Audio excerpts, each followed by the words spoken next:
હવે ડાયનાઇટ્રોજન એના પ્રશ્ન. નાઇટ્રોજન અને ઓક્સિજનના મિશ્રણનું નિસ્યંદન કરવાથી પ્રથમ શું મળે? બરાબર. નાઇટ્રોજન ઓપ્શનમાં છે નાઇટ્રોજન, ઓક્સિજન બંને સાથે મળે અથવા એનો મળે. હવે 40મો પ્રશ્ન જે છે એમાં તમારે એક બાબત શું ધ્યાનમાં રાખવાની કે જે અનુચુંબકીય વાયુ હોય એનું પ્રવાહીકરણ સહેલાઈથી થાય. બરાબર. તો નાઇટ્રોજન પ્રતિચુંબકીય છે, આમાં ઓક્સિજન અનુચુંબકીય છે. બરાબર. તો નાઇટ્રોજન ઓક્સિજનનું પ્રવાહીકરણ પહેલાં થશે, અનુચુંબકીય છે ને, આપણે એમો થિયરીમાં જોયું. નાઇટ્રોજન પ્રતિચુંબકીય છે તો આનું પ્રવાહીકરણ પહેલાં નહીં થાય તો આપણને શું મળશે? પ્રથમ નાઇટ્રોજન વાયુ મળશે. બરાબર, છૂટો પડશે પહેલો. અને ઓક્સિજન કેવો છે? પ્રવાહીમાં રૂપાંતર થઈ જશે. હવે 41મો પ્રશ્ન. એમોનિયમ ક્લોરાઇડની જલીય સોડિયમ નાઇટ્રાઇટ સાથેની પ્રક્રિયાથી કયો વાયુ બનાવી શકાય? 41મો પ્રશ્ન. હવે એમોનિયમ ક્લોરાઇડના જલીય સોડિયમ નાઇટ્રાઇટથી કયો વાયુ બનાવી શકાય? તો એમોનિયમ ક્લોરાઇડને નાઇટ્રોજન બનાવવાની પદ્ધતિ તમે જુઓ તો સોડિયમ NaNO2 સાથે પ્રક્રિયા કરો તો એમાંથી નાઇટ્રોજન છૂટો પડશે. હવે પ્રક્રિયા જે છે નાઇટ્રોજન બનાવવાની પદ્ધતિઓ જે છે એની અંદર આવશે આ પ્રક્રિયા. તો એમોનિયમ ક્લોરાઇડ અને એમાં NaNO2 સાથે પ્રક્રિયા કરશો તો નાઇટ્રોજન બનશે. હવે જો પ્રક્રિયા તમને કહું.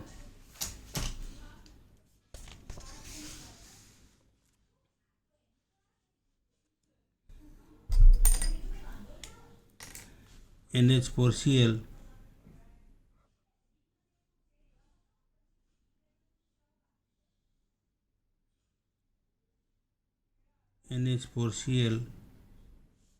વત્તા NaNO2.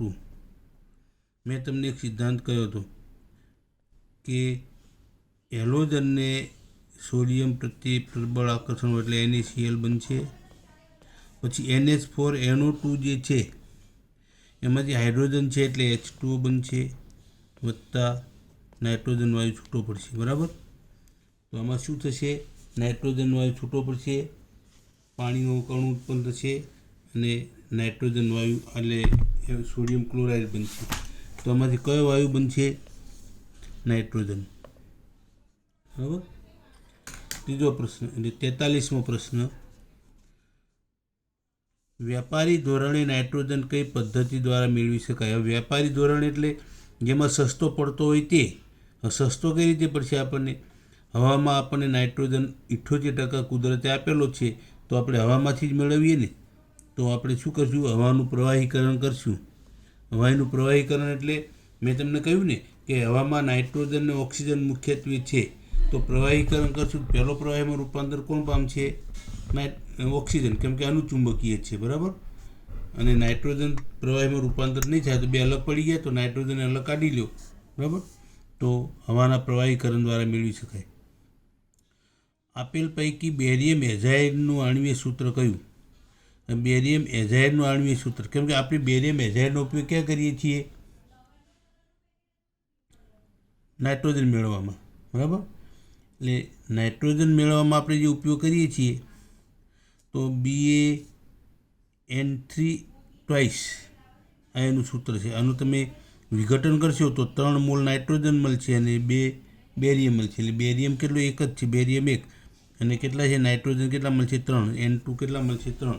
તો નાઇટ્રોજન બનાવવાની પદ્ધતિ બેરિયમ એઝાઇડનું સૂત્ર યાદ રાખજો એટલે નાઇટ્રોજન બનાવવાની પદ્ધતિમાં પણ તમને ઉપયોગી થશે. પછી નીચેના પૈકી કયા પદાર્થના ઉષ્મીય વિઘટનથી ડાયનાઇટ્રોજન વાયુ મળે? કોનું વિઘટન કરો? ઉષ્મીય વિઘટન. આ બનાવવાની પદ્ધતિઓ જ છે કે કયા પદાર્થને ગરમ કરીએ તો આપણે કયો? Ammonium dichromate. આનું તમે ગરમ કરશો તો આમાંથી તમને મળશે નાઇટ્રોજન મળશે, પછી ક્રોમિયમ ઓક્સાઇડ Cr2O3 મળશે અને H2O મળશે. તો આમાંથી વિઘટન દ્વારા મળશે. પછી પ્રશ્ન નંબર 45. પ્રશ્ન નંબર 45. નીચેના પૈકી કયો ડાયનાઇટ્રોજન વાયુનો ભૌતિક ગુણધર્મ નથી? હવે ભૌતિક ગુણધર્મો નાઇટ્રોજન વાયુ જાંબલી રંગનો વાયુ છે. આપણને હવે હવામાં 78% છે, બરાબર. તો આપણને કોઈ દિવસ રંગ દેખાણો નથી, તો એનો ગુણધર્મ નથી.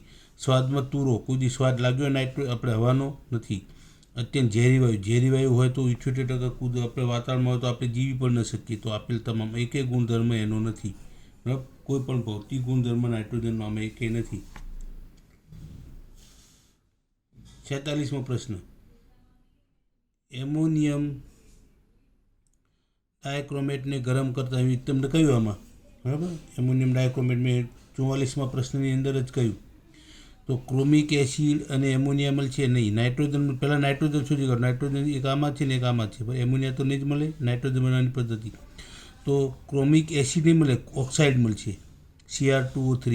એટલે પ્રક્રિયા તમારે લખવી હોય તો આમાં NH4 ટ્વાઇસ પ્રક્રિયા તમને લખી બતાવું.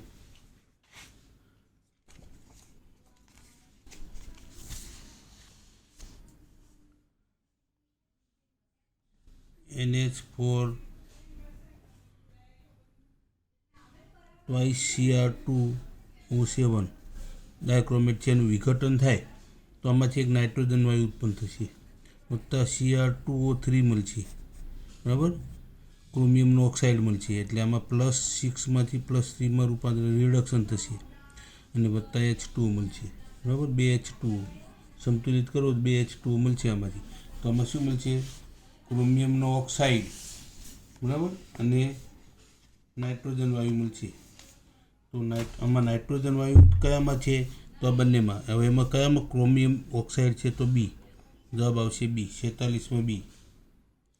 47માં અતિશુદ્ધ ડાયનાઇટ્રોજન વાયુ કઈ પદ્ધતિથી મેળવી શકાય? તો જો આપણે જોઈએ તો બેરિયમ એઝાઇડ છે ને, જો આમાં હોય તો, બરાબર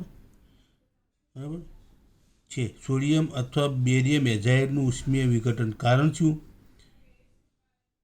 કે સોડિયમ એઝાઇડ લો કાં બેરિયમ એઝાઇડ લો, એનું કારણ શું કે જો બેરિયમ એઝાઇડ છે, બેરિયમ એઝાઇડનું વિઘટન થાય, BA એનું સૂત્ર આ પ્રમાણે છે, BaN3 ટ્વાઇસ. આનું વિઘટન કરીએ તો આમાંથી બેરિયમ મળશે વત્તા 3N2 મળશે, બરાબર. તો બેરિયમ કેવો છે? ઘન. તો એક જ વાયુ અવસ્થામાં મળ્યો તો આપણને શુદ્ધ અવસ્થામાં મળશે. તો નાઇટ્રોજન બેરિયમ એઝાઇડ અથવા સોડિયમ એઝાઇડ હોય એનું જો તમે ઉષ્મીય વિઘટન કરો તો એમાંથી શુદ્ધ સ્વરૂપમાં આપણને નાઇટ્રોજન મળશે. તો એઝાઇડનું ઉષ્મીય વિઘટન કરો, ગરમ કરો પદાર્થને, તરત નાઇટ્રોજન છૂટવો પડશે. તો અતિ શુદ્ધ, કેમ કે એમાં કોઈ વાયુ ઉત્પન્ન થતો નથી, ઘન પદાર્થ ઉત્પન્ન થાય જે આપણે સહેલાઈથી જુદો પાડી શકીએ છીએ, એટલે અતિ શુદ્ધ મળશે. 48મો પ્રશ્ન, આપેલ પૈકી કયા બે નાઇટ્રોજનના સમસ્થાનિકો છે? તો નાઇટ્રોજનના સમસ્થાનિકો કયા? નાઇટ્રોજન 14 અને 15. તો 14 અને 15 આ રહ્યા, બી જવાબ આવશે. 49મો પ્રશ્ન, નાઇટ્રોજન વાયુની પ્રતિક્રિયાત્મકતામાં તાપમાનના વધારા સાથે તાપમાનનો વધારો થાય તો ક્રિયાશીલતામાં શું થાય? વધારો કે ઘટાડો? તો તાપમાન વધે તો રાસાયણિક પ્રક્રિયાનો વેગ વધે હંમેશા, બરાબર. તો વધારો થશે. 50મો પ્રશ્ન, નાઇટ્રોજન એ ધાતુ સાથે સંયોજાઈને કયું સંયોજન બનાવશે? ધાતુ સાથે. જો ધાતુ હંમેશા ધન હશે, નાઇટ્રોજન ઋણ હશે, તો નાઇટ્રોજનની પાછળ આઈડ લાગશે, બરાબર. તો નાઇટ્રાઇડ.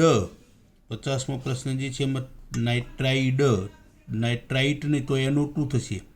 એટલે જો ધાતુ સાથે જોડાયેલો ધાતુ ધન હશે તો નાઇટ્રોજન કેવો હશે? ઋણ હશે, બરાબર. તો એના નામ પાછળ આઈડ લાગશે. તો ધારો કે સોડિયમ, તો સોડિયમ નાઇટ્રાઇડ બનશે, નાઇટ્રાઇટ નહીં. નાઇટ્રાઇટ તો NO2 -1 હોય તો નાઇટ્રાઇટ કહેવાય, અને આ નાઇટ્રાઇડ. તો પ્રશ્ન 51, કયો નાઇટ્રાઇડ સહસંયોજક નાઇટ્રાઇડ છે? સહસંયોજક કયો છે? તો જો વિદ્યુત ઋણતાનો તફાવત વધુ હોય તો સહસંયોજક હોય, બરાબર. તો લિથિયમ અને નાઇટ્રોજન, બેરિયમ અને નાઇટ્રોજન, મેગ્નેશિયમ અને નાઇટ્રોજન, બોરોન અને નાઇટ્રોજન. તો હવે સહસંયોજક વિદ્યુત ઋણતાનો તફાવત ઓછો હોય તો, બરાબર, તો બોરોન અને નાઇટ્રોજન જે છે આમાં વિદ્યુત ઊર્જાનો તફાવત કેવો છે? ઓછો, તો સહસંયોજક બનશે. તો BN જે છે 51મો પ્રશ્ન એમાં ડી જવાબ આવશે. BN જે છે સહસંયોજક ગુણધર્મ ધરાવશે. બરાબર. પછી 52મો પ્રશ્ન, એમોનિયા વાયુના ઉત્પાદનની બાબતમાં શું અયોગ્ય છે? એટલે કે કયું લાગુ પડતું નથી? તો 773 કેલ્વિન તાપમાને બરોબર હેબરની વિધિ છે. પછી બીજો છે 2212 દબાણ, એ પણ સાચું છે. CO2 ઉદ્દીપકની હાજરી, અને ઉદ્દીપક તરીકે આપણે FeO વાપરીએ તો આ ઉદ્દીપક નથી, આ લાગુ નથી પડતું. 53મો પ્રશ્ન, જૈવિક પદાર્થો અને ખાદ્ય સામગ્રીની જાળવણીમાં શીતક તરીકે કયો વાયુ વપરાય? હવે જૈવિક પદાર્થો અને ખાદ્ય સામગ્રીની જાળવણી, તો 53મો પ્રશ્ન છે એમાં વપરાશે નાઇટ્રોજન. જો આમાં તમને ખબર હોય તો મેં ઉદાહરણ આપ્યું હતું કે તમે જ્યારે બાલાજી વેફર કે વેફરનું મોટું બધું પેકેટ લાવો છો, પણ એમાં વેફર કેટલી હોય? 10-12 જેટલા હોય નંગ. તો એવડું મોટું પેકેજ શું કરવાનું કે એમાં નાઇટ્રોજન વાયુ ભરવામાં આવે. વેફરમાં નાઇટ્રોજન વાયુ, હવા કાઢીને નાઇટ્રોજન વાયુ ભરવામાં આવે તો શું થશે કે એમાં ખાદ્ય સામગ્રી જે વેફર જે છે એ વેફર જલ્દી બગડશે નહીં, કેમ કે ઓક્સિજનની હાજરી નથી, નાઇટ્રોજન છે જે લગભગ નિષ્ક્રિય છે. એટલે પ્રક્રિયા કરશે નહીં, એટલે ખાદ્ય સામગ્રી કે જૈવિક પદાર્થોમાં નાઇટ્રોજનનું જો આજુબાજુ આવરણ હોય તો જલ્દી બગડશે નહીં, તો એની જાળવણી માટે નાઇટ્રોજન વપરાય. બરાબર. તો આપણે બાલાજી વેફરની અંદર નાઇટ્રોજન ભરેલો હોય. આપણે હવે ટાયરની અંદર, ગાડીઓના ટાયરમાં પણ નાઇટ્રોજન ભરીએ. શું કામ? કે નાઇટ્રોજન રબર સાથે સહેલાઈથી પ્રક્રિયા કરતો નથી. બરાબર. એટલે ટાયર ખવાતું નથી, કેમ કે ગરમ તો થવાનું જ છે. અને ઓક્સિજન હોય તો શું ઓક્સાઇડ બનાવે, ધીમે ધીમે ટાયર ખલાસ થઈ જાય. ત્યાં નાઇટ્રોજનમાં એ મુશ્કેલી નહીં થાય. સમૂહ 15ના તત્વો પૈકી કયું દ્વિપરમાણીય કે ચતુર્પરમાણીય અણુ સ્વરૂપે ન હોય તેવું તત્વ કયું? દ્વિપરમાણીય એટલે દાખલા કે N2 તો દ્વિપરમાણીય, અથવા P4 તો ચતુર્પરમાણીય, 4 પરમાણુ જોડાયેલો. AS4 તો બિસ્મથ જે છે એમાં એ કંઈ નહીં આવે, તો જવાબ આવશે ડી. પછી 55મો પ્રશ્ન, કયા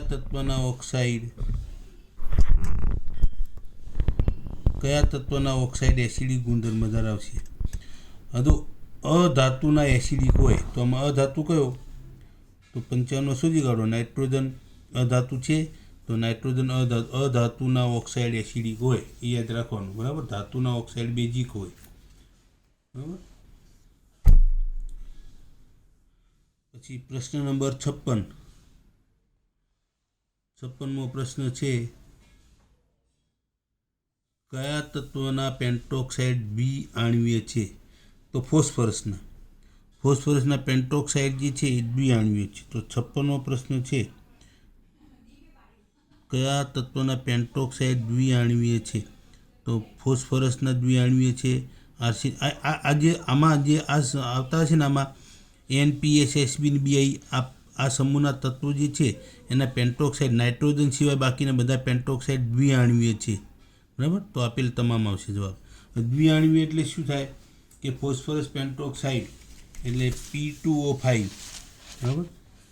P2O5 અને P2O5 બે અણુ એકબીજા સાથે જોડાયેલા છે, એટલે P4O10 સ્વરૂપમાં મળશે. અમે બે અણુ જોડાયેલા છે, 1 અને 2. એટલે એની રચના કેવી થશે? રચના જો તમને લખ્યું હોય, આ 1 ઓક્સિજન, આ 2, 3, આ 4 દ્વિબંધી. બરાબર. પછી 5, 6, 7, 8, 9 અને 10 ઓક્સિજન થઈ ગયા. આવું બંધારણ છે એનું. દ્વિઅણુ જે છે એનું બંધારણ આ રીતે છે. જો ફોસ્ફરસની સંયોજકતા બધામાં જો ફોસ્ફરસ 1, 2, 3, 4, 5, 1, 2, 3, 4, 5, ઓક્સિજનની 2 થઈ ગઈ. તો આ દ્વિઅણુ સ્વરૂપે મળશે. એટલે કે નાઇટ્રોજન દ્વિઆણ્વીય, બરાબર, દ્વિપરમાણ્વીય, 2 પરમાણુ નાઇટ્રોજનમાં, આમાં અણુ 2 જોડાયેલા છે બધામાં. 57મો પ્રશ્ન, P બંધ બનાવવાના ગુણધર્મ માટે કયો ક્રમ સાચો છે? P બંધ જો બનતો હોય, બરાબર, તો એટલે કેટિનેશનનો ગુણધર્મ. બીજા અર્થમાં P બંધ બનતો હોય તો કેટિનેશનનો ગુણધર્મ શામાં સૌથી વધારે છે આપણને ખબર છે. બરાબર. તો કેટિનેશનનો ગુણધર્મ એટલે એક પરમાણુ બીજા પરમાણુ સાથે જોડાવાની ઘટના, એને કેટિનેશન કહેવાય. તો 57મો પ્રશ્ન જે છે એમાં કેટિનેશનનો ગુણધર્મ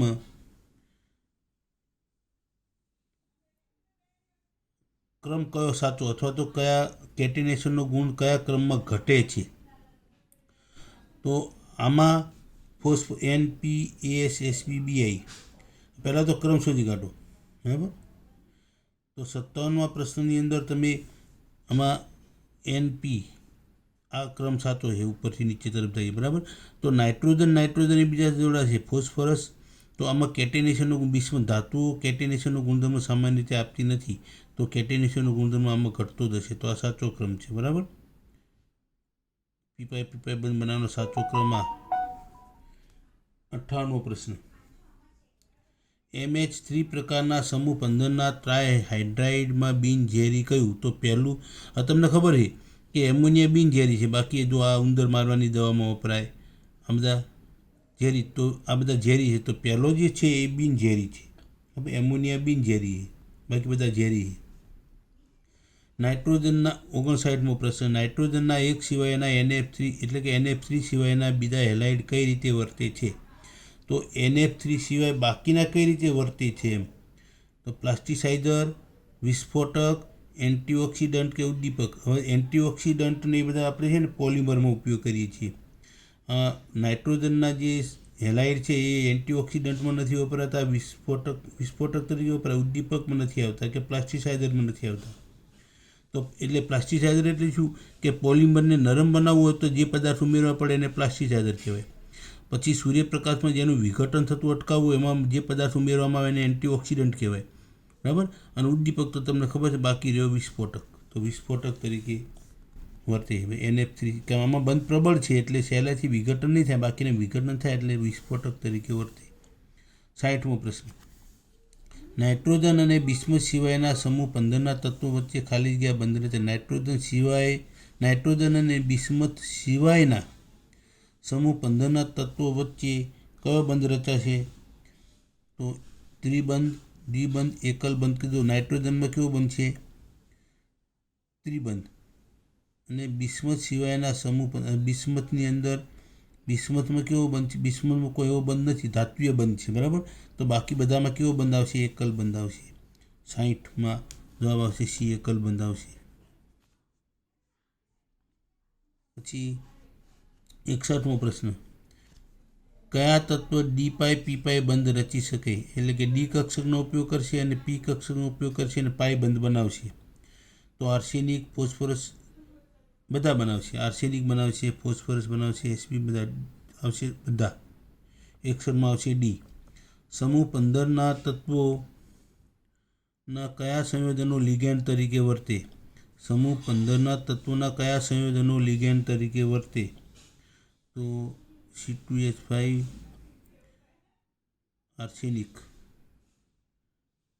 C6H5 ટ્રાઇસ, પછી નાઇટ્રોજનવાળા નહીં આવે, આ આવશે ફોસ્ફરસ આવશે, આ પણ આવશે. તો 62મો જે પ્રશ્ન છે એમાં એ અને બી બે આવશે એટલે જવાબ આવશે ડી, બરાબર. પછી 63મો પ્રશ્ન, સંક્રાંતિ તત્વો સાથે નીચેના પૈકી કયું તત્વ પીપાઈ બંધ બનાવશે? પીપાઈ બંધ એટલે કે આની ડી કક્ષકનો ઉપયોગ અને બીજું જે તત્વ છે એનો પી કક્ષકનો ડીપાઈ બંનેની ડી કક્ષકો. તો 63મો પ્રશ્ન છે બંને ડીપાઈ તો ફોસ્ફરસ અને આર્સેનિક. નાઇટ્રોજનમાં ડી કક્ષક છે જ નહીં, તો આ બે હોઈ શકે, તો ડી આવશે, એ અને બી બંને આવશે. 63માં ડી જવાબ આવશે, આમાંય ડી અને આમાંય ડી.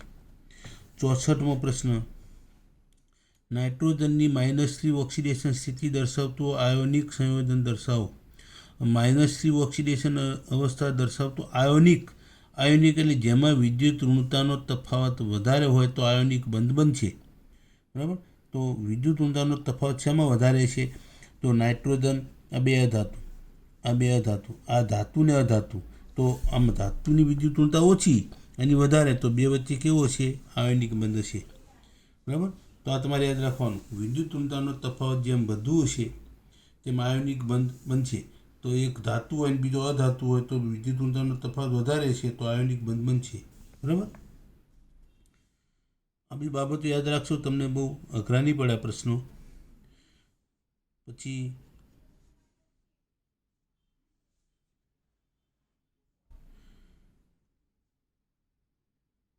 નહીતર નાઇટ્રોજનની -3 સંયોજકતા છે ને, તો આમાં નાઇટ્રોજનની -3, આમાં +3 છે, આ માઇનસ, તો આ +3 છે. આ જવાબ નહીં આવે, પણ આપણે જવાબ આ રીતે જ મેળવવાનો. વિદ્યુતતાનો તફાવત વધારે છે.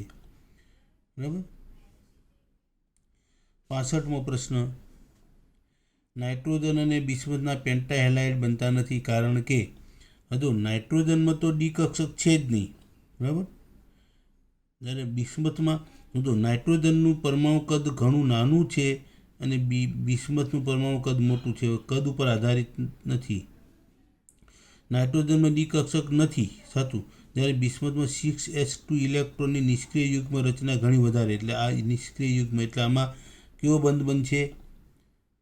આમાં, કારણ કે મેં તમને કહ્યું હતું કે ઉપરથી નીચે તરફ જઈએ તેમ ઊંચી ઓક્સિડેશન અવસ્થા અસ્થાયી બનશે, એટલે કે નીચી ઓક્સિડેશન અવસ્થા સ્થાયી બનશે અને ઊંચી અસ્થાયી. તો બિસ્મથમાં +3 +5, તો બિસ્મથમાં આ S કક્ષકના ઇલેક્ટ્રોન બંધ નહીં બનાવે, P કક્ષકના જ બનાવશે. એટલે આ ઇલેક્ટ્રોન નિષ્ક્રિય યુગમાં અસર થશે, એટલે જવાબ આવશે B. 65માં B આવશે. 66મો પ્રશ્ન.